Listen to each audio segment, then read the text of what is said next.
Dá uma olhada nesse vídeo aqui. Escolhi o nome do tema da live de hoje como é possível, professor, construir uma sociedade conservadora sem alta cultura? Sim, não, isso é absolutamente impossível. No Brasil, atualmente, você tem que computar entre a incultura e a falsa cultura. É só isso que tem. Não é nada. Então, se você não tem, quer dizer, uma classe de intelectuais preparados para colocar o debate num nível aceitável, tudo está perdido.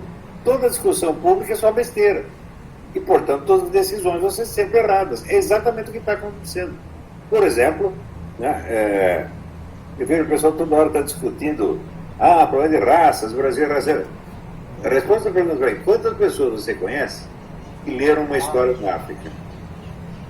Nenhuma, nunca. Eu li. Né? Eu li o livro do Bernardo Lugano, o livro Mil Páginas, História da África. Então, alguma coisinha eu sei.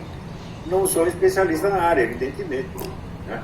Sou apenas um amador. Mas alguma coisinha eu sei. Eu sei, por exemplo, que os africanos praticaram a escravidão durante mais de 5 mil anos e nunca ninguém reclamou. Eles escravizaram muito mais gente do que a Europa. Menino. Mas, aliás, se você perguntar quantas pessoas o europeu escravizou, resposta: nenhuma. O europeu nunca invadiu nenhum país da África para escravizar pessoas. Ele comprava pessoas que já eram escravos lá. Portanto, quem as escravizou não foi o europeu. Agora, eles praticam a escravidão durante 5 mil anos, todo mundo acha lindo, ninguém reclama, não diz uma palavra contra. O europeu entra, 300 anos depois ele aboliu a escravidão. Quer dizer, quem é o escravagista aí? São vocês! Todo jeito vieram reclamar, os escravagistas são vocês, porra! E vocês são os verdadeiros opressores. E fazem essa choradeira para disfarçar o seu crime, para encobrir o seu crime. Eu sou o Gustavo Guassu, esse é o Psicolândia Histórica e hoje a gente vai contestar Olavo de Carvalho. Mas depois a gente pode falar de várias outras coisas também. Tá eu com o meu amigo Luigi Guedes e Natanael Souza, dois historiadores pica das galáxias e estudantes da historiografia do futebol. Você conhece algum historiador de futebol? Azar o seu, eu conheço dois. Então esses dois vão conversar com a gente hoje. A gente vai contestar Olavo de Carvalho. Cola no Psicolândia, dá o seu like e vem comigo.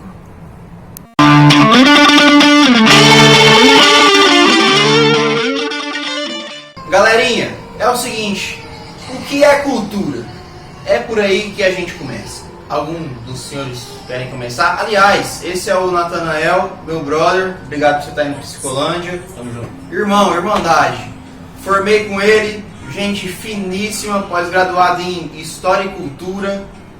O cara é foda. E o Guedes também, parça, irmão. Nós três, professores informados e na mesma sala. E aliás, tem um vídeo meu com o Luigi Guedes falando de história e futebol do ano passado.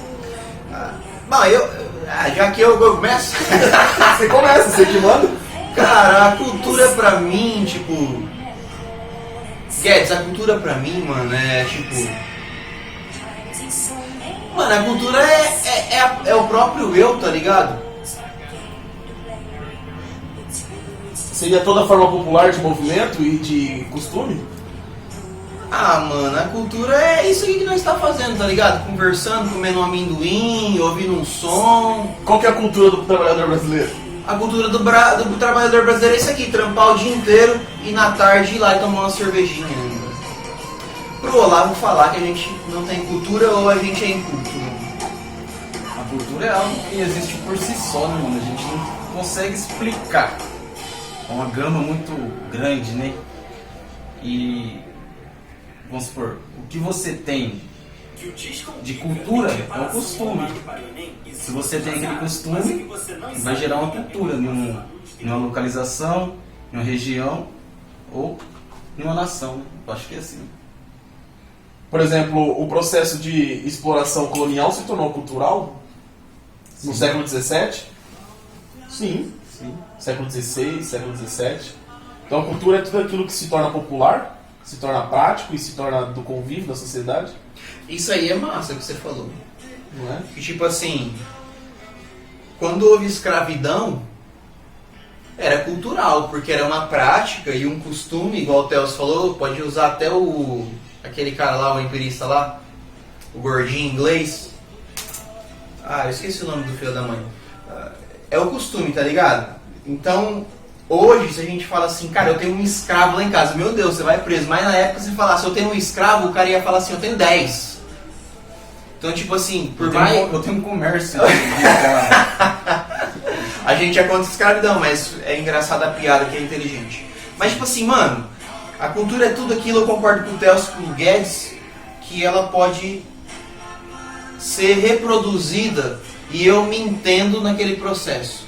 Porque o escravo, vendo o pai ser escravo e o filho sendo escravo, vendo seu pai ser escravo, ele também já se coloca na posição de escravizado. A cultura é que assim, quando você disse que quando esse processo hereditário de escravização, de acordo com o período histórico, ele é importante, né? Mas assim, a gente pode considerar também que a cultura não é algo inato, né?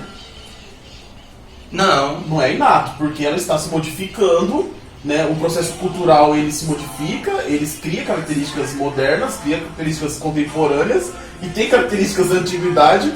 Por exemplo, quando Hegel fala que na cultura chinesa não existe a liberdade individual, isso é um fato, né? É cultural, inclusive até hoje, se você for olhar na cultura chinesa, cultura oriental, não existe uma ideia de liberdade individual de pensamento por si só. O indivíduo ocidental, né, tipo o euro, Por exemplo, o oriental chinês, na época do Império Chinês, ele via o imperador como o quê? Como um grande pai, né? Um father, né? Um grande detentor ali dos pensamentos. Então você seguia aquela estratégia de pensamento e até hoje eles são bastante paternalistas, cara. O oriental ele é bastante paternalista, se você for ver. É cultural dele, então esse é um processo cultural antigo, né? Não talvez seja uma tradição, sim, talvez seja. Até porque é uma cultura muito antiga. Se tornou tradição. O Império Chinês é um dos mais antigos do mundo. Por exemplo, quando eu citei para vocês basicamente sobre a questão da colonização, né, esse processo de expansão territorial, esse processo de expansão colonial do europeu no século XV ou no século XVI, século XVII, o que acontece? Ele se tornou cultural, porém as tradições que foram inventadas nos países do século XVI a partir do processo cultural não é uma tradição. Tradição é diferente de cultura e a gente tem que entender isso. A cultura ela não é inata, porém a tradição ela é contínua. Sim. Então é tradicional do povo oriental chinês ter a ideia de paternalismo, do japonês também. É igual quando ele cita também a ideia também dos gregos. Por mais que a Grécia vivia um processo de... A Grécia da antiga Grécia vivia um processo de filosofia, expandindo e tudo mais. Mesmo assim, eles não tinham a ideia de noção de liberdade individual. Olha só Esparta, como era o exemplo de Esparta. Os pubs. Seria seria uma cultura ou uma tradição? Por exemplo, dos ingleses, dos irlandeses, dos escoceses? Seria uma cultura. Uma cultura. Não uma tradição. Porque uma tradição ela se tornou, é uma cultura, digamos que moderna. Ou não. É moderna. Vamos colocar moderna aí, ou antiga. Antiga, moderna. Não ia ter antiga barra moderna, né? Vamos colocar aí. Não ia ter pub no feudalismo. Então assim, tinha nas tabernas e tudo mais, né? Mas que seja, é uma cultura, mas não uma tradição. Eu levantei essa questão porque o Brodel vai explicar a cultura também na duração, né? O tempo de duração. A curta duração, a média duração e a longa duração. Então, por exemplo, a cultura dos pubs no Reino Unido é uma cultura de curto período, né? Curta duração. Porque é recente. Agora, por exemplo, se você for pensar no feudalismo, era uma cultura? O feudalismo, sim, se tornou um período. E ele é o quê? Grande.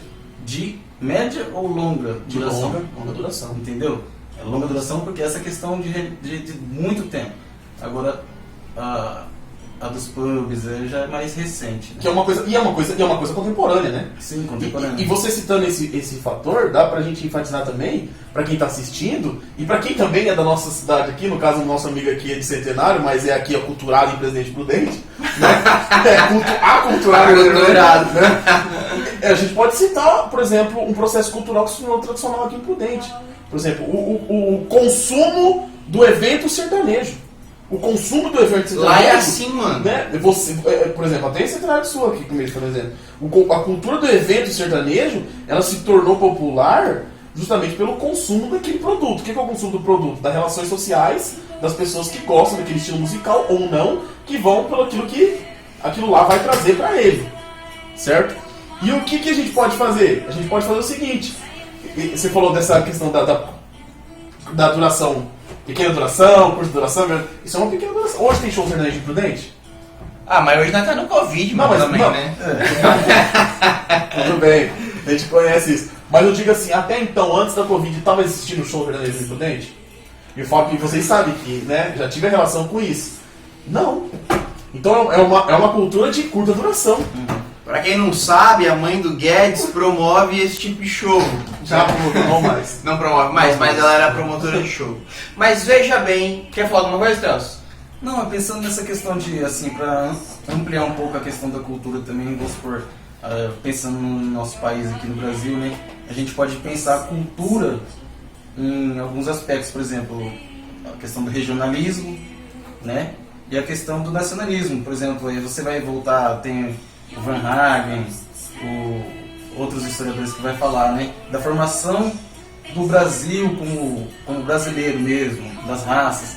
Aí você vai ter o matuto, o sertanejo, então vai ter a invenção do nordestino, do nordeste, aquela questão que difere o Brasil em termos de cultura, né? Por exemplo, é mais comum ter uma cultura no nordeste e aqui no centro-oeste, no sudeste, não ter essa cultura que tem no nordeste. Por quê? Essa questão do regionalismo, né? Então uma prática cultural que existe no nordeste não é comum aqui. Não pode dizer que ela é ausente, mas não tão comum, né? O consumo de produtos. O consumo de produtos, e até a gente pode dar um exemplo, por exemplo, o vaqueirismo e o tropeirismo no Brasil. É um exemplo nítido. O tropeirismo é um movimento cultural do Brasil colonial exclusivo da região sul do país. Sim. Já o tropeirismo, já o vaqueirismo é da região do sertão do Brasil, nordeste brasileiro. Então, e praticamente a função dos dois é praticamente quase a mesma. Quase a mesma a função dos dois.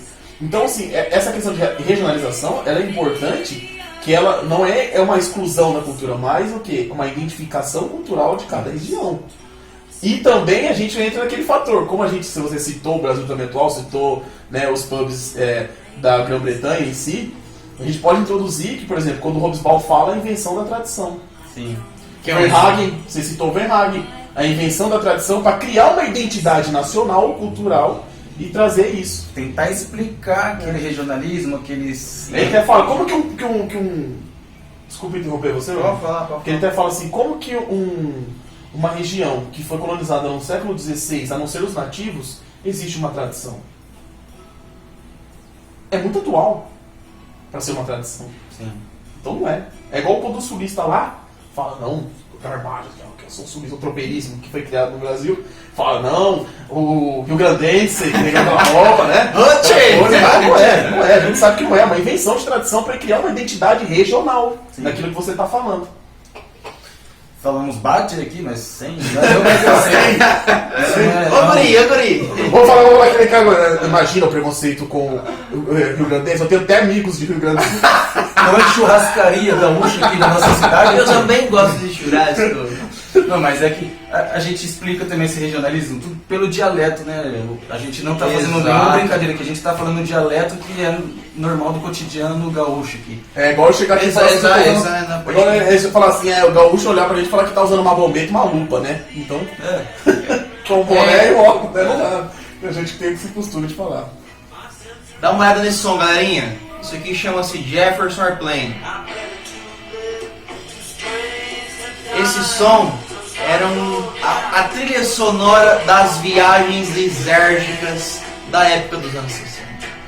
A galera simplesmente tomava LSD com suco de laranja, chamado refresco elétrico. E eles dançavam horas e horas, molecada, ao som de Jefferson Airplane, de Grateful Dead, de James Joplin, Jimi Hendrix e companhia. Nossa, que ruim, né? Agora deixa eu falar o seguinte. O papo de hoje é demorado. Isso aqui é uma aula de 3 professores, cada um dando a sua aula, então a gente tem 40, 80, a gente tem 3 horas de vídeo aqui mais ou menos. Mas a gente começou falando de Olavo de Carvalho. E eu vou te falar o seguinte, o que eu vou falar agora é uma introdução a como surgiu a discussão sobre cultura. A partir da segunda metade do século XIX, isso é 1850, ocorre na Europa, se eu estiver errado os moleques me corrigem, o que a gente chama de Segunda Revolução Industrial. A Segunda Revolução Industrial foi uma transformação inédita de todas as tecnologias de produção nas fábricas, no que diz respeito à criação até de automóveis, à fotografia e assim por diante.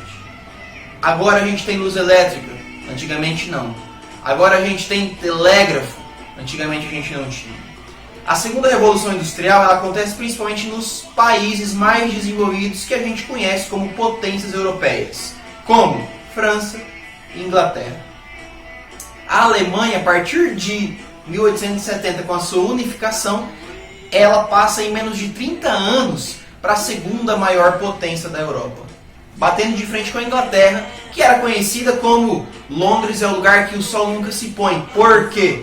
Porque quando era noite em Londres, na África, estava dia, e a África era da Grã-Bretanha. E a cultura ela surge nesse contexto, porque ao mesmo tempo, gente, com a Revolução Industrial, a segunda, acontecem muitas coisas na sociedade que as pessoas não entendem, não tem ninguém para explicar isso.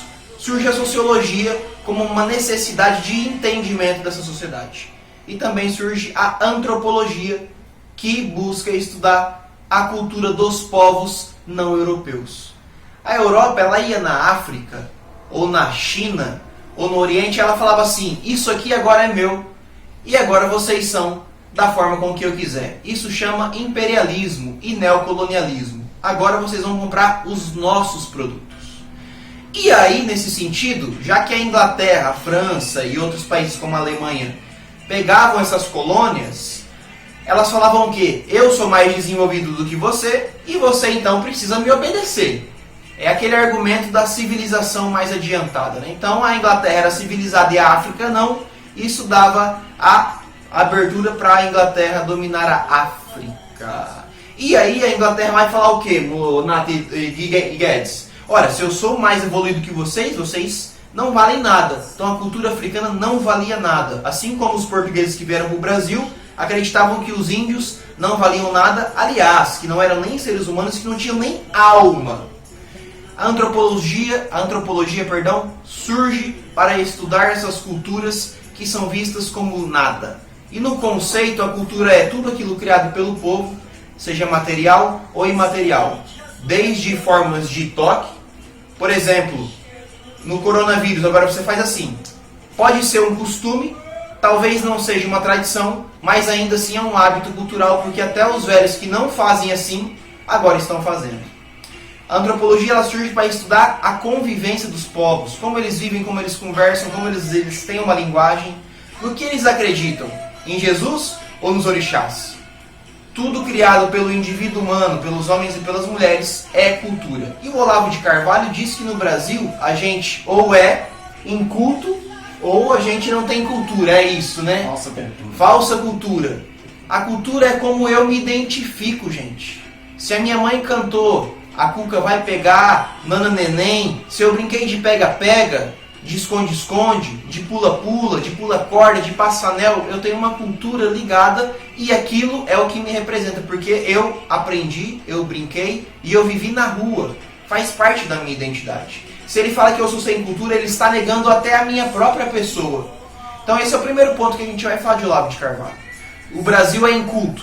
Como assim? Ou tem uma falsa cultura? Como assim? Quem diz isso? Todos os estudiosos de cultura dizem que cultura é tudo aquilo criado pelo homem. Antônio Carlos Brandão, por exemplo. Ou José Pereira de Andrade também. E vários tantos outros. Então é isso que a gente quer primeiro falar. Olavo de Carvalho não sabe o que é cultura. E com base nisso que você está falando, Gui, você deu uma aula agora incrível. É aquela coisa, quando você disse que você está se vendendo, a gente pode basicamente, vamos lá, Vamos usar o Zaratustra, do Nietzsche, que ele fala assim, tu te hipoticarias? Né? Se você falar que você vive num país que realmente não tem cultura, que as culturas elas são inúteis, né? Vamos colocar isso, quem colocou isso? É isso que ele colocou, é isso que ele não tem colocou. cultura, né? Um bando de inútil. Né? Então você está se hipotecando, você está jogando fora aquilo tudo que você aprendeu, aquilo tudo que você segue no seu cotidiano como algo cultural seu, como algo tradicional, algo que você se identifica. Né? Vamos pegar isso que você faz no cotidiano e vamos jogar para você viver num país alheio. Você acha que, de fato, você vai conseguir se identificar? Talvez não, de princípio. Né? Porque existe uma certa adaptação cultural. Né? Exatamente esse processo. E quando a gente pode enfatizar também que através da questão da crítica à cultura, ele falou o quê? Ele fez uma crítica também ao processo colonizador. Né? A partir do momento que também ele faz uma crítica aos estudos antropológicos, aos estudos sociológicos, ele faz uma crítica também aos estudos históricos. Né? Mano, com base em quê? Né? Com base em... O que você acha, Nelson? Eu acho que assim, por mais que você seja ignorante, por mais que você seja arrogante, você tem que reconhecer que existe uma cultura no Brasil. Por mais que ela seja falsa, como ele diz, para ele, na visão dele é falsa, mas para mim você tem culturas e culturas no Brasil que são conservadas até hoje. Não só culturas, mas sim como também patrimônios culturais, né? Então você falar, jogar no ventilador, o Brasil não tem cultura, porra!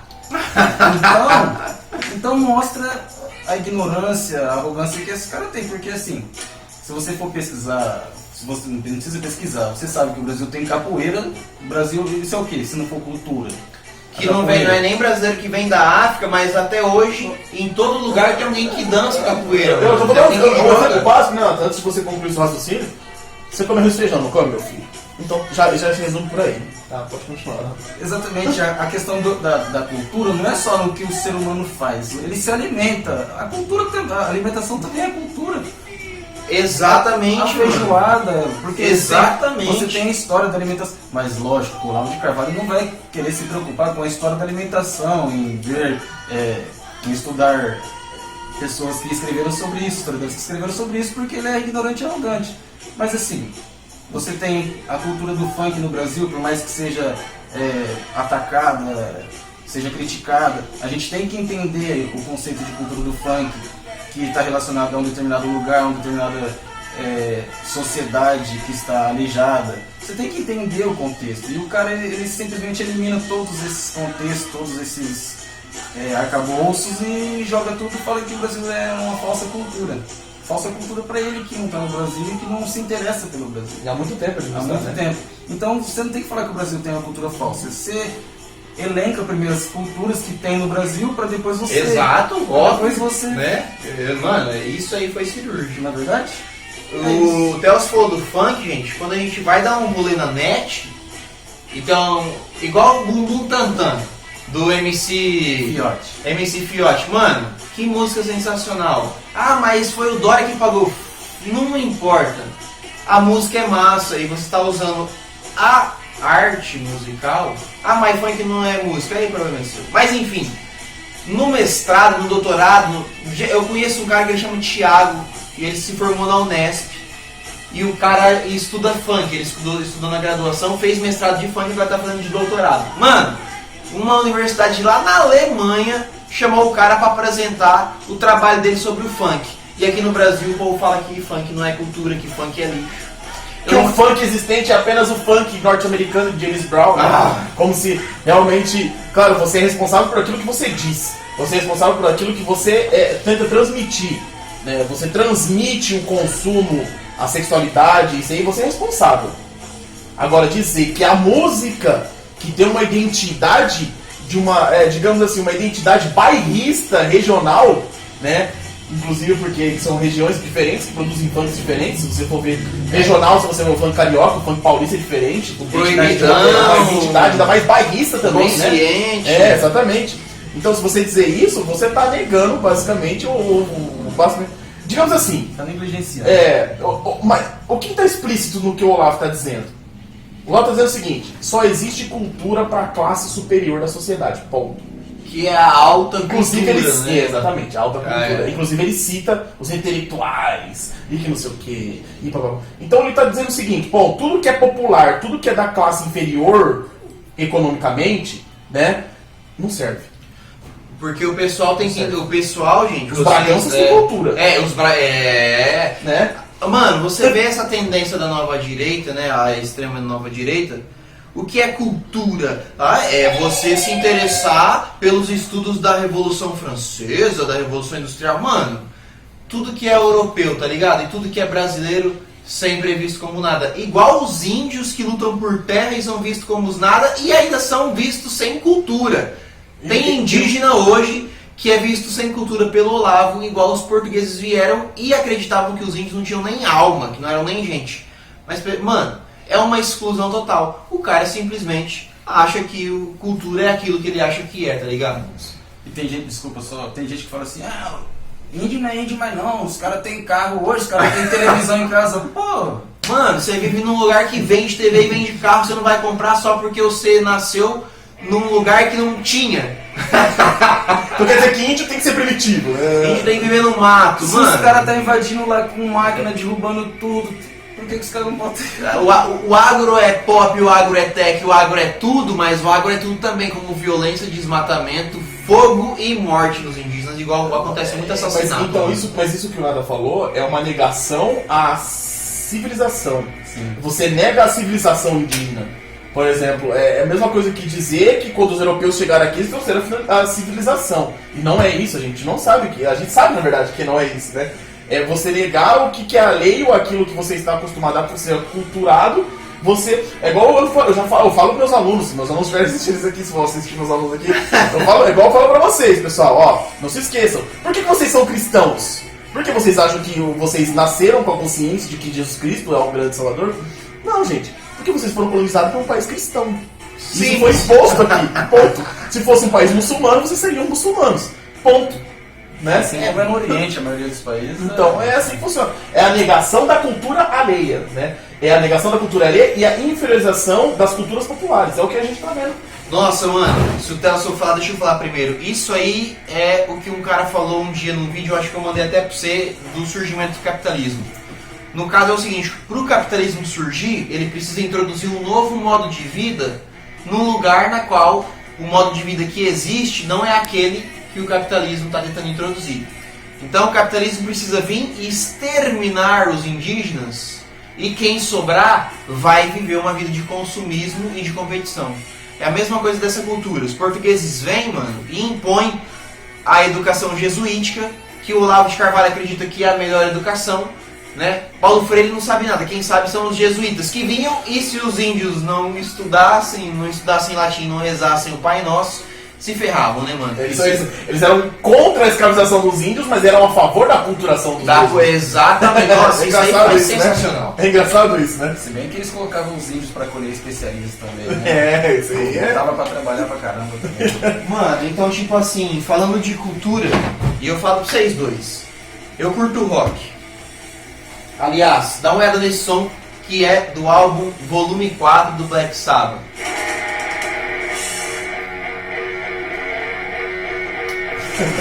Ó. Você sabia que o Tony Iommi, guitarrista do Black Sabbath, perdeu 2 dedos? E como ele não tinha dinheiro, ele pegou uma tampinha de garrafa de um refrigerante de 2 litros e colocou nos dedos e soldou, tipo, ele derreteu. Aí quando eles começaram a ganhar dinheiro, ele mandou fazer uma prótese de couro. E hoje ele usa uma de silicone. Tony Iommi é o cara. Tá vendo? Por isso que quando eu vou utilizar a música em sala de aula, eu pergunto pro Gustavo. Mas assim, gente, a cultura é igual eu falo pros moleques. Se você nascer lá no Rio Grande do Sul, você vai falar piá, moleque, oche. Como se você nascer no Nordeste, você vai falar outra coisa. Guri, né? Guri, piá é Paraná, né? Guri, piá é no Paraná, tem muito em Curitiba. E, em cada lugar que você for, eu acredito, tem uma forma de viver e de se entender. Igual, lembra quando a Bruna e eu começou a namorar? Eu falava, Guedes, pra ela... tá moiado, falava várias gírias e ela não sabia o que significava, porque ela não vivia, mas eu e o Telci, só de se olhar e fazer um gesto a gente já sabia. Então, tipo assim, a cultura é a forma como Nós somos a nossa cultura. Não tem como o Olavo falar que a gente não tem cultura. Porque ninguém vive a mesma vida, gente. Pelo amor de Deus. Se alguém acredita que o Brasil não tem cultura, é inculto ou tem uma falsa cultura, vem aqui no Psicolândia que a gente vai ajudar você a desconstruir esse pensamento aí. Porque esse pensamento não faz sentido. Esse pensamento é violento, é desrespeitoso e excludente. Bom, e ele fala uma coisa também, da escravidão. Gente, houve escravidão desde muito tempo, mas nenhuma escravidão é igual. A escravidão do Egito Antigo não é a mesma escravidão que acontece no contexto do capitalismo. E quando ele fala, aquela fala que ele falou, tipo assim, como que era que falou mesmo? Que ele falou que o africano escravizou o próprio africano há 5.000 anos, né? E ninguém reclamava. E o europeu nunca escravizou o europeu. Começa por aí. O europeu mesmo brigou pela abolição da escravidão dos próprios negros que ele escravizou. Olha só como ele fica confuso na fala dele, né? Mas ele nunca escravizou. O europeu nunca escravizou. Ele pegava os escravos que já eram escravizados na África. Imagina também, imagina, ó, veja bem, a gente que, como professores de história que nós somos aqui, imagina o cara olhar pra gente e falar assim, que na Europa medieval não existiam escravos. Nossa, que absurdo, né? Até na Europa moderna, vamos colocar até aí. Né? Que absurdo. Como o europeu nunca escravizou seu próprio povo, mas o europeu escravizava o povo lá no período medieval por conta do quê? Por questões sociais, né? Que muitas vezes as pessoas veem. A gente, ó, Oxe, o Império Romano era um império de escravos. Existe a escravidão social e existe a escravização racial para determinar uma inferioridade de uma cultura e uma introdução de um etnocentrismo. Ponto. Isso Explica mais isso aí. Explica mais. Por exemplo, quando o Olavo diz no vídeo dele que na África existia escravidão e na África até então é um continente, não um país, que muito imbecil acha que é um país, vamos falar assim, né? Muito imbecil acha que é um país. No continente africano, a gente pode determinar o seguinte, que existia tribos, e essas tribos entravam em conflitos, assim como o processo europeu. Se você assiste digamos, aquela série Vikings, né? Você vai ver que o processo de expansão, de choque de cultura, ela é real. Mano, o Vikings, só te cortando, na primeira temporada que ele vai lá e sequestra o cara que é católico e vira o melhor amigo dele. Athelstan. E ele é um escravo dele, mano. Do filho. Os próprios povos têm escravos, socialmente, né? Não é filho de ninguém, você é escravo, né? Então, digamos o seguinte, o próprio europeu, ele tem a sua expansão territorial, então ele tem um choque de cultura. Logo, se você, por exemplo, eu sou um europeu e o Natanael é um europeu do norte, eu sou um europeu do ocidente ali, eu tenho um choque de cultura com o Natanael automaticamente vence a batalha contra a minha pessoa, logo o Natanael vai me colocar como escravo. Mas não porque ele acha que eu sou inferior a ele por conta de cor de pele, mas sim por quê? Porque ele venceu uma batalha. E a África, o continente africano, era formado por tribos, e essas tribos entravam em conflitos, e esses conflitos geravam escravidão. E tinha também muitos imperadores africanos com muito poder, né? A gente sabe disso. Então, quando o europeu chega na África, ele faz comércio. E esse comércio ele é contínuo na sociedade até hoje. Por exemplo, e você não se sente um escravo da sociedade hoje? Você não se sente um escravo do seu trabalho? Será mesmo que você não é? De uma forma informal? Principalmente depois dessa reforma trabalhista, que acabou com as seguranças do trabalhador.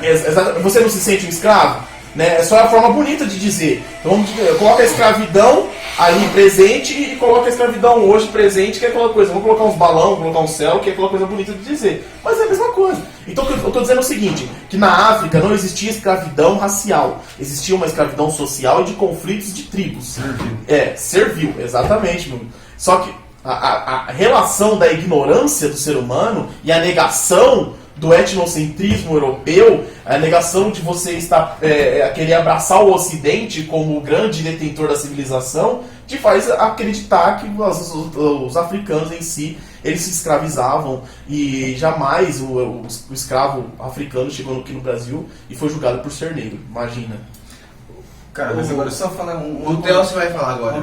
Só uma colocaçãozinha, não é nenhum pensamento, mas assim, se você pensar que o excelentíssimo que a gente está abordando aqui, ele é um cara que fala que o próprio país onde que ele nasceu e tal, ele tem relação, acho que ele jogou peão aqui, deve ter trabalhado em roça de algodão, café, uma pipa. Bom, não sei se ele era burguês, não conheço muito, mas enfim, o cara desconhece que o próprio país tem uma cultura. Ele desconhece o próprio conceito de cultura. E ele vem querer falar da África de questão de... Eu acho que ele não sabe nem diferenciar isso que o Luigi colocou muito bem aqui. Fala, peraí, que escravidão que eu estou falando? É escravidão servil ou é escravidão racial? Acho que ele nem pensou para falar isso, porque ele não deve ter esse raciocínio. Mas enfim, é essa questão da ignorância. Ou ele tenha, mas ele tem a consciência que ele quer se negar a isso. Sim. É mau caratismo, mano. Exatamente. Isso aí é mau. Exatamente. Porque, gente, é o seguinte: ninguém nega, isso aqui ele deixa muito bem claro na fala, que houve escravidão na África. Só que assim, a educação da escola, nós três somos professores, é sempre pelo ponto de vista europeu. Então a maioria do conteúdo que a gente estuda é a Idade Média, é Grécia e Roma, é os filósofos iluministas, os filósofos empiristas, racionalistas e do criticismo, que é tudo europeu. Quando os europeus falam que a África ela é subdesenvolvida e eles se autodenominam civilizados, e por isso é um argumento para os europeus dominarem a África, logo a África não vai ter uma história, porque essa história é negada. É igual quando o português vem no Brasil, o índio não tem alma para o português, o índio não sabe escrever o idioma, o português sabe e o português fala, o índio é sem alma. E é transmitido esse texto para geração em geração. Engraçado, não é o chocolatinho que você come, graças ao indígena. Tá? Chega na Europa lá, custo caríssimo, tá bom? E assim, quando ele fala, lá na África eles escravizavam há 5 mil anos. Só que pela Europa a África nem cultura tinha, nem povo era. Então por isso que a gente não conhece a história da África. É um submundo, né? Só que há uma lei de 2006, se eu não me engano, ou 1996, eu não lembro agora, mas pesquisa isso, tem que fazer o seu trabalho pesquisar, de que é obrigado estudar a história afro-brasileira. E o Haddad, que vocês não gostam, né, trouxe para o Brasil uma coletânea chamada História Geral da África, de 7 ou 8 volumes, de 1000 páginas cada livro. O Olavo se gaba que leu um. Legal para ele, muito bem.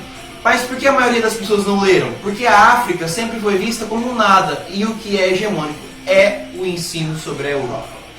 Bom, se eu falo, Guedes, que houve 5 mil anos atrás escravidão, e Telce, eu nunca estudei esse lugar que ele está falando que a escravidão existe há 5 mil anos. A tentativa dele é justamente de amenizar o que aconteceu com o tráfico negreiro europeu. Mano, é simples isso aí. É uma negação histórica. É uma negação histórica, porque tipo assim, igual os moleques falou, se eu ganho de você na guerra, seus soldados serão meus escravos e vice-versa. Só que é local. Quando Alexandre o Grande conquistava, ele tinha escravos. Só que, mano... O período helenístico não foi criado por conta do mesmo, né? Só que assim, a escravidão do capitalismo foi uma escravidão mundial. Por quê? Os escravos da África estavam sendo levados para construir o Brasil, para construir a América Latina e para construir os Estados Unidos. E de repente tem uma alforria, a abolição da escravidão, e os negros que eram escravos e descendentes de escravos são jogados à roda. A escravidão ela não é a mesma coisa, ela não é porque a história muda, a história se repete, não tem como eu falar assim, só porque escravizaram os africanos 5 mil anos atrás, tá bom se os europeus escravizaram. Tipo, não tá, porque são dois contextos diferentes. Uma é escravidão de guerra e outra é escravidão num contexto de comercialização. Não faz sentido. Sim, como você disse, o período de escravidão é diferente, e você também citou também a questão do período da cultura ser, ela ser grande ou não, ela ser temporária ou não. A gente pode usar o exemplo do Vargas. Quando o Vargas cria o quê? A nossa carteira de trabalho, jornadas de trabalho. Entendeu? Quando ele dá um up no nosso país, no sentido trabalhista, o Brasil vivia trabalho escravo. Né? E o trabalho escravo é um processo de escravidão. As pessoas Mas o trabalho escravo era um processo de escravidão racial? Não. Era um processo de escravidão. Não era um trabalho escravo formal, mas existia ainda. É igual hoje existe ainda. Essa é a questão. Desculpa falar, mas assim, no Brasil a gente tem muitas etnias, mas enfim. Os próprios imigrantes, quando vieram para cá, eles vieram numa situação de, não escravidão, mas de servidão. Porque você pensa, o italiano que estava sofrendo com a separação da Itália, aquelas guerras todas, da unificação, eles vieram para cá fugidos, eles vieram para trabalhar nas fazendas de café. Então, assim, é uma forma também de servidão, de, entre aspas, uma escravidão que era de forma, assim, europeia, né? Os próprios europeus na questão. É igual quando eu citei também o processo de escravidão atual, né? O processo de escravidão atual é o trabalho informal. É o Uber, você trabalhar de uma forma informal, você receber talvez por dia, e você, a partir do momento que você sofre um acidente de trabalho, você não tem nenhum direito acima de você. Isso é um processo de escravidão, porque você necessita do trabalho. Se você necessita do trabalho, você necessita de consumo, de subsistência, né? Então, é um processo de escravidão informal. Mas é um processo de escravidão racial? Não. Essa escravidão atual é diferente da escravidão que acabou com o decreto da Princesa Isabel. Princesa Isabel. Isso. 1888. Que ela quis pagar de fada sensata, né? Se a gente for traduzir hoje. Quis pagar de fada sensata, né? Então, gente, o que nós estamos tentando falar aqui é o seguinte. Eu vou te falar um nome agora. Presta atenção nesse nome. Polis. Polis se refere a cidades-estado gregas da antiguidade. Cidades-estado da antiguidade. Eu posso usar polis agora? Não. Por quê? Porque polis é uma palavrinha que tem relação com algo que existe em algum tempo, que não é o tempo de hoje. É o que o Olavo faz. A escravidão africana existia em um tempo que não é o tempo de hoje. E não era o tempo de ontem, ou não será o tempo de amanhã, ou também não era o tempo, por exemplo, da época que os europeus iam lá. Ele pega algo de um outro tempo, coloca no outro tempo e coloca como igual. Isso não pode, o historiador não pode fazer isso. Quando a gente vai estudar história, a gente tem que entender o seguinte: cada situação está naquele tempo e nenhuma situação é igual ao tempo que uma outra situação se encontra. Contexto. É o contexto. Nenhuma escravidão é igual a outra. Se ele coloca tudo igual, quer dizer que ele não entende da ciência histórica, que nós entendemos, e é por isso que a gente está questionando ele, porque não faz sentido o que ele está falando. É errado, é mentiroso, é pilantragem o que ele está fazendo. Tendencioso. Ele tá, na verdade, querendo alienar a galera pra ganhar ego, mano. Porque quando ele fala, lembra que ele falou aquela hora? Não tem ninguém no Brasil que ninguém leu sobre a história da África. Eu li. Então, tipo assim, o Brasil tem 200 milhões de habitantes e ninguém leu. Só ele. Isso na filosofia a gente chama de solipsismo. É aquilo que você conhece através só do que você viu. Só. Tá, explica. O Olavo de Carvalho, gente, pelo amor de Deus, pega o livro que ele escreveu que chama O Imbecil Coletivo. Tira o coletivo, a outra palavra é o que representa esse cara. É alguém que não conseguiu terminar o ensino fundamental. Ele não terminou a 4ª série. Não é julgando a pessoa que jamais, está não é julgando, não, jamais. Só que ele se coloca como um intelectual melhor do que todo mundo. Não que nós aqui somos, tá? Jamais também. Mas ele, por exemplo, fala que na universidade não tem ninguém que presta. Meu Deus, a gente tem mais de 500 universidades no Brasil. Ninguém presta, nenhum. Não, e assim, só colocar uma questão, né, que a gente tem muitos nas universidades aí, federais, estaduais, e que, não sei se ele sabe, mas para ter essa disciplina na nossa grade de ensino, tratar sobre a história da África, do indígena, teve que ter formação desses professores. Os professores estudaram, leram, então ele não deve ter sido o único que leu, né? Com certeza. Os caras da UFRJ, esses caras aí tudo deu. Para ter um curso disso aí, né, de história da África, mano, Exatamente. Inclusive, recentemente, né, a gente pode ver alguns cursos, e está se popularizando muito a história da África, né? Sim. Inclusive, um colega meu de trabalho, fazer um saudosismo aqui, né, saudosismo não, porque o cara não é mais, eu digo assim, fazer uma menção honrosa aqui, o meu colega de trabalho, Ederson. Ele é professor de educação física na escola que eu trabalho, E ele veio passar pra mim recentemente, ó, como a gente vê que tá se popularizando, um curso que vai ter na Unesp de História da África, cara. Né? Relacionados à história da África, cultura africana e tudo mais. Um curso assim que ele é um pouco caro de acordo com os padrões do trabalhador brasileiro. Ele é caro, mas ele, 50 horas, é um curso que vai te trazer uma bagagem sobre esse termo, sobre essa ideia de cultura, sobre essa ideia de escravidão, sobre essa ideia de criação de cultura, né? E é muito importante isso, cara. A disseminação daquilo que não é popular, né? Mas daquilo que é produtivo. Sim. Porque se você disseminar aquilo que não é popular e não é produtivo, que é o que o Olavo fala, né? E isso acaba prejudicando as mentes do povo brasileiro. Porque sim, a gente sabe que nem todo mundo tem um ceticismo presente. As pessoas ouvem e elas introduzem aquilo como verdade, né? Agora eu vou te mostrar um som que é do Deus. Lá na época de 1965, 66 ou 67, escreveram numa parede em Londres: Clapton is God. Eric Clapton é Deus. Dá uma escutada nesse solo de uma música da banda Cream que chama White Room. Então, você só pega pra mim só ouve esse solo.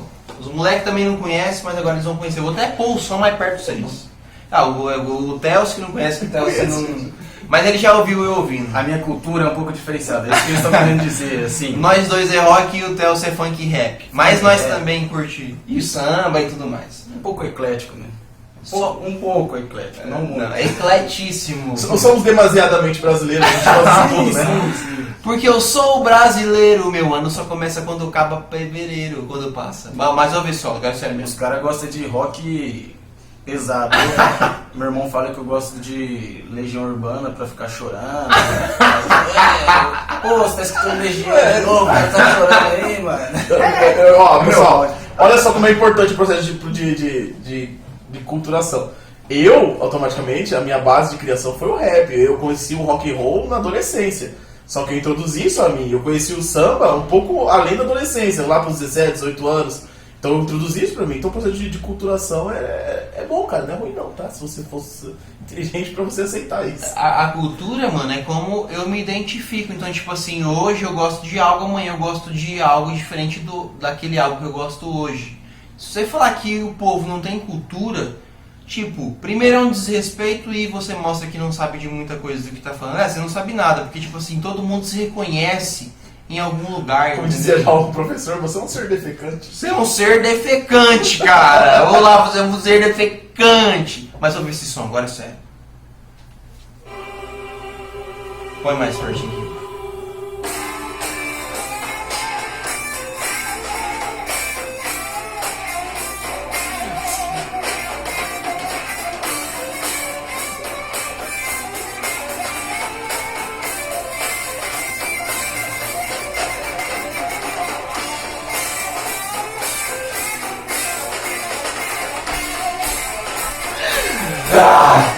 O rock me mata, mano. O rock é bom demais.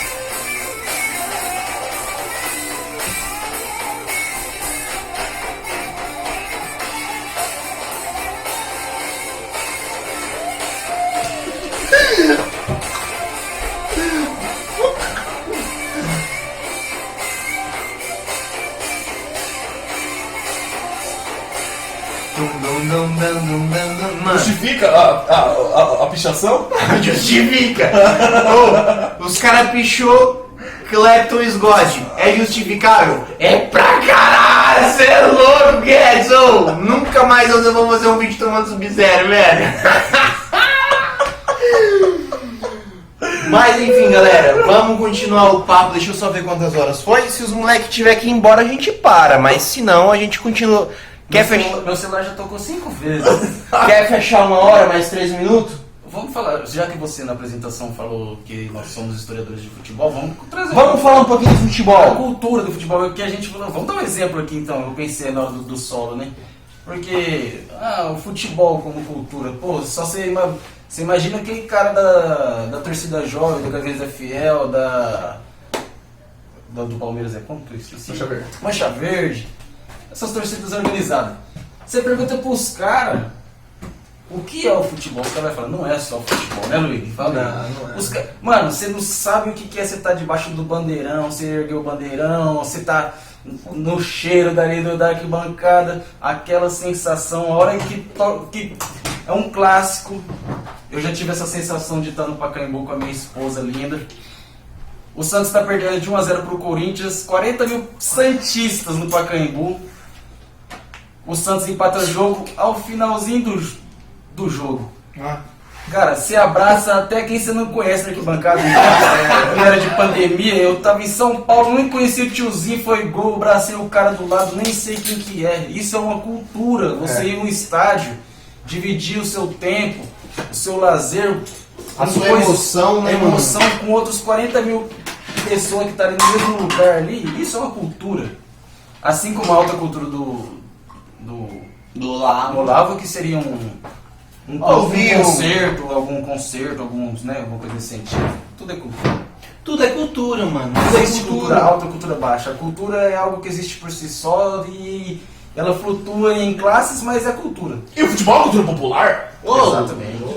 Uma cultura que surgiu das classes superiores e se popularizou nas classes inferiores. E o futebol, ele nada mais é do que uma dissonância política total, né? E quando ele dá esse exemplo de o contato humano, essa ideia de, sabe? Eu tive a experiência de estar no estádio da nossa cidade, pro Dentão, e ver o Ronaldo fazer o gol depois de ele passar por contusões e contusões pelo meu time, né? E isso, cara, não tenho nada que pague isso, ele derrubar ainda lá. Mas falando sobre a ideia da popularização e da cultura no futebol, é de suma importância a gente ressaltar um fator, né? Que o futebol, ele é político, ele é histórico e ele é cultural. E social. E social. E histórico por quê? Vou dar um exemplo histórico recente. Recentemente nós tivemos agora o filho do neto do Mussolini. Vocês não sabem, pesquisem quem que é Benito Mussolini. Ele vai subir pro time principal da Lazio, se não me engano, ou já subiu. E ele tem duas opções. Ele tem a opção de usar o sobrenome Mussolini e ele tem a opção de usar o nome Florian. Romão Florian é o nome do pai dele. Olha só que ironia. O neto de Mussolini joga na Lazio, time que, assim como eu fiz um vídeo com o Gustavo, falando sobre futebol e política, a Lazio é um time extremamente fascista e entrega a ideia fascista, né? E outra coisa também, um fator muito interessante, que ele joga na lateral direita. Olha só que interessante. Seria como que se ele jogasse na lateral esquerda, né? Mas ele joga na lateral direita. Ele é neto de Mussolini. Né? Então, logo veremos como capitão da Lazio, batendo aqui ó, na faixa capitão, representando aquela ideologia, né? Ali, né? E tudo mais, né? Dá até vergonha de fazer esse gesto. Porém, né, é isso que eu falo. Então, assim, olha só essa relação histórica que a gente pode fazer. Quem foi Mussolini? Qual foi a importância do Mussolini na história? Né? Quais suas influências? Suas influências. Olha só o marco que ele deixou na sociedade. Isso é de suma importância, cara. Né? E na outra aula lá com o Gustavo a gente fala basicamente sobre isso. Futebol, racismo e tudo mais. E lógico que você falou da Itália, você falou do racismo, a gente vê também, lógico, que essa questão política, a gente sabe que o Atlético Bilbao, né? O Atlético Bilbao também é conhecido por... Tem o jogador lá, o único jogador negro a jogar pelo time. Iñaki Williams. Ele só pode jogar também porque ele tem descendência, né? Sim, exatamente. Ele é basco, né? Ele é basco. E o time do Atlético Bilbao, uma região do país basco, na Espanha, eles só jogadores bascos podem atuar pelo time. Né? E você tem... Isso é questões políticas, né? Mas a questão cultural mesmo, que nem eu falei da arquibancada, é o que explica a cultura do futebol é a experiência. Sim. A experiência, lógico que você tem as questões extra que a gente colocou, que é a política que interfere, mas a questão da experiência, da cultura, do jogo, né?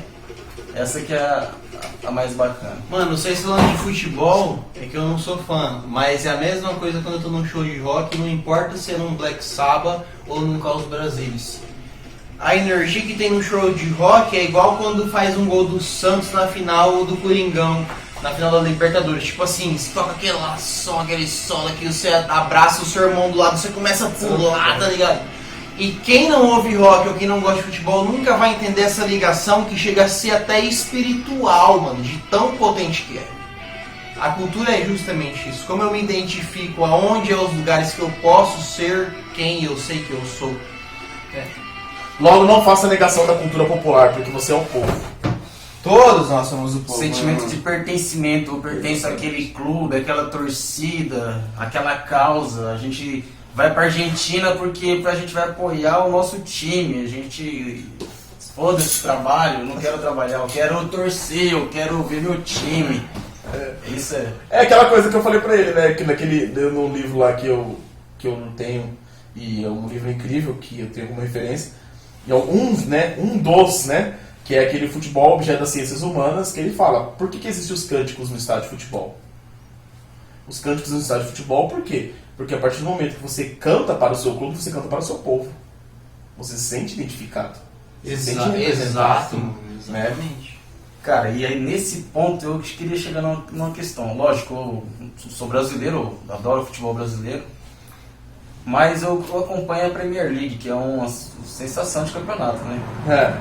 E assim, você falando da questão da música, você tem, por exemplo, recentemente o Gary morreu, né? Do Gary and the Pacemakers, que o Liverpool, por exemplo, que é um time da Inglaterra, todas as vezes que eles vão jogar em Anfield, que é a sua casa, o que acontece? Os caras cantam I Never Walk Alone a capela, tá ligado? Porque aquela música representa O povo, o time, o povo de Liverpool, porque Gary, assim como os Beatles, na década de 60 eles rivalizavam ali os meninos de Londres, né? Engraçado você falou dos Beatles, que a gente fala dos Beatles, mas a maioria, na verdade, apenas um torcia para o Everton, né? Ou a maioria, apenas um, né? Que não sei se era o George Harrison ou o Ringo Starr, né? Que torcia para o Everton, que é o rival do Liverpool. Sim. Né? Rival, né? Na verdade, eles são, apesar de ser da mesma cidade, eles são unidos, mas pode continuar o seu raciocínio. Aí você tem o Liverpool cantar I Never Walk Alone, é uma música sensacional, que tem uma relação também das lembranças de um acidente que teve, né, em um jogo do Liverpool, que alguns torcedores morreram com a queda do arquibancada. Mas aí você tem também a torcida do West Ham, que sensacional. Os caras cantam I'm Forever Blowing Bubbles e sai aquele monte de bolhas de sabão, o estádio fica repleto. Então isso é uma cultura que essa torcida do West Ham, do Liverpool, os caras trazem isso não é de hoje, há 10 anos atrás. Os caras trazem desde a fundação do clube essas músicas consigo, né? Inclusive tem um vídeo incrível, se você pode pesquisar se você quiser, da torcida do Liverpool cantando num Anfield lotado, abarrotado, né? Quase certeza que é do Liverpool, né? Se me corrija se estiver errado, cantando uma música do Beatles, né? E assim, é incrível, porque Beatles, Liverpool logo remete à cultura. Vem de lá, né, mano? Vem de lá. Então, assim, Associa-se. Então, assim, é incrivelmente popular e incrivelmente... E a gente fala isso porque a gente pode fazer uma análise sobre, por exemplo, nesse livro eles fazem uma análise, o Objeto das Ciências Humanas, futebol, Objeto das Ciências Humanas, eles fazem uma análise aos cânticos de futebol. E ele fala, por exemplo, não dá exemplos, assim, mas eu vou dar um exemplo. Tem uma canção da torcida do Corinthians, da Gaviões da Fiel, que ele fala o seguinte: vou pra Bahia, acender a chama no terreno de Iaiá, é a força da magia que arrepia e se espalha pelo ar. Saravá, saravá, salve o São Jorge Guerreiro, saravá, saravá, salve o São Jorge, meu padroeiro. Então, assim, basicamente para resumir. Então, o que eu estou dizendo é o seguinte: quando ele fala terreiro, Bahia, ele fala São Jorge, então ele está expressando o quê? Que o corintiano ele é multicultural, né? Que o corintiano é da Bahia, que o corintiano pratica seu processo religioso dentro do terreiro, que o corintiano ele é devoto de São Jorge por ser o padroeiro do time, né? E também porque o quê? Porque ele quer liberdade para expressar a sua cultura, né? Até, inclusive, um dos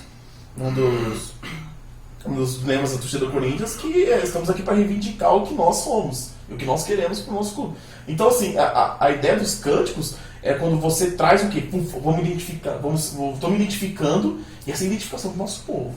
É igual quando eu falo assim, Nathanael, faça um desenho representando a cultura brasileira. Você não consegue fazer um desenho representando uma cultura, você vai pensar em várias. Assim como a Tarsila. Exatamente. Você vai Nossa, pensar em várias, agora vocês deitaram, hein? Você vai pensar em várias. Então, se você pensar em várias, você vai...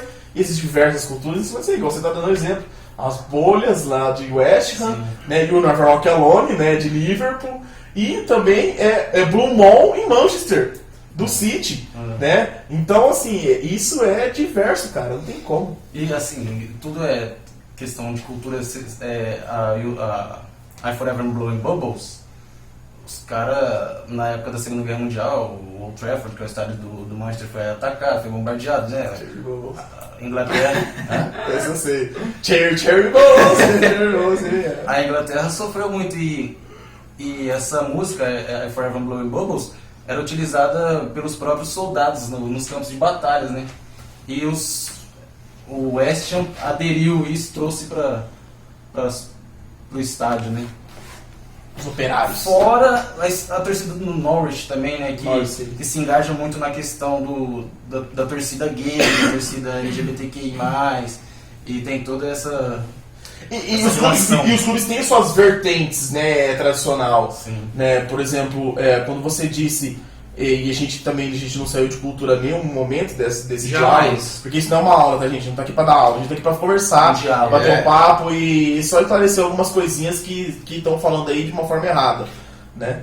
Pode falar. Eu não tô falando nada porque eu não sei nada de futebol. E quando você não conhece uma outra cultura, o que você faz? Você cala a boca, coisa que o Lavo não sabe fazer, e aprende, meu nego! Anota pra aprender, né? Anota, pega a sua caderneta! Mas a gente também tem muita coisa que aprender ainda, né? Vixe! Inclusive, quando eu preciso utilizar músicas, eu me recorro ao Gustavo. Se eu quero falar de futebol, é com os dois que eu vou falar. Né? Então, aí, cara, se você falou essa identificação, os clubes eles têm sua, por exemplo, eu não vou citar alguns clubes no mundo inteiro, mas eu vou citar aqui no Brasil. São clubes que, para que as pessoas possam entender, clubes de caráter social. Se a gente for citar o São Paulo, qual é o caráter social? Elite. São Paulo Futebol Clube. É um clube de classe média elite. Sim, elite. Né? Se a gente for citar o Corinthians, qual é o caráter social do Corinthians? Povão. Massa trabalhadora. Isso aí eu povão, sei. povão. É o povão. O time do povo. Agora, uma coisa interessante que as pessoas não sabem. O time do povo não é o né? meu. Por exemplo, o Fluminense, ele tem... só que as pessoas não sabem. Mas peraí, existe uma coisa de corintiano burguês, porque a torcida do Corinthians ela é gigantesca. Logo, existem vários caráteres sociais. Exato. Porém, o caráter social predominante da torcida A formação, do Corinthians, da formação, é o povo. É o trabalhador, o assalariado, né? O cara que deixa de pagar a conta de luz para ir no estádio, assistir o time dele jogar bola. Né? E, por exemplo, o Flamengo é um exemplo nítido também no Rio de Janeiro. O Flamengo ele tem uma grande porcentagem de torcedores de uma classe alta. Porém, por que ele tem mais que o Fluminense? Porque ele tem mais torcedores que o Fluminense. Sim. Mas se a gente for pegar em média, o Fluminense ele é um time de alta sociedade. Assim como o Botafogo. Assim como o Botafogo, entendeu? Então, e o Vasco não. Se a gente for pegar o Vasco, já é um time de uma classe social um pouco até mais baixa que a do Flamengo. Sim. Né? Vixe, São Januário tá Se a gente for pegar em média, a gente não pode trazer porque, por exemplo, se o Flamengo tem 40 milhões de torcedores, o Fluminense tem 3, não tem como a gente comparar a média. A gente proporção. Tem a proporção. Então a gente tem que fazer uma média. Então, peraí, assim, a média do Fluminense desses 2 milhões é a burguesia, então logo o Fluminense é um clube de torcedores burgueses. Né? E assim pro futebol como um todo. Times de caráter militar, CSKA Moscou da Rússia, fundado por pessoas do Exército Vermelho, entendeu? Então assim sucessivamente, cara. Galerinha, é o seguinte, Psicolândia tá chegando ao fim. Se você gostou desse último papo que a gente tá falando de futebol, comenta aí nos comentários, faz o seu comentário e a gente vai trazer um novo vídeo sobre futebol, cultura, representação e a gente vai mostrar que essa galerinha aí que fala que o Brasil não tem cultura, que a educação no Brasil é ruim por causa do Paulo Freire, que a esquerda todas as esquerdas são comunistas, a gente vai mostrar para esse povo que a gente trabalha com respeito, com critério e com estrutura. E com uma base também. E a gente não vai deixar passar. Igual os galãs feios não passarão. Se inscreve no meu canal, que é o nosso canal, porque eu não faço vídeo pra mim ver, eu faço pra nós todos. Dá o like, sininho. E antes de você sair, presta atenção nessa música Fala na fonte. aqui. E o Telso vai falar uma coisa. Para quem quer saber mais também, o que é história cultural Peter Burke, pode ler que os caras, você vai ter uma noção do que é história cultural, do que é cultura, definição do conceito de cultura, você vai se entender bem, e é isso aí. E o Guedes agora vai compartilhar um livro também com vocês, depois eu vou um. Valeu, Telso. Vou compartilhar o relacionado-se ao que nós estávamos falando sobre futebol. Marcos Luterman, por favor, leia. Importante. Eu vou falar pra você ler um livro, cara, que chama A Cultura da Contracultura, de Alan Watts. Tamo junto, ouve esse som. Pega o swing, eu. Vou ficar com você até o final.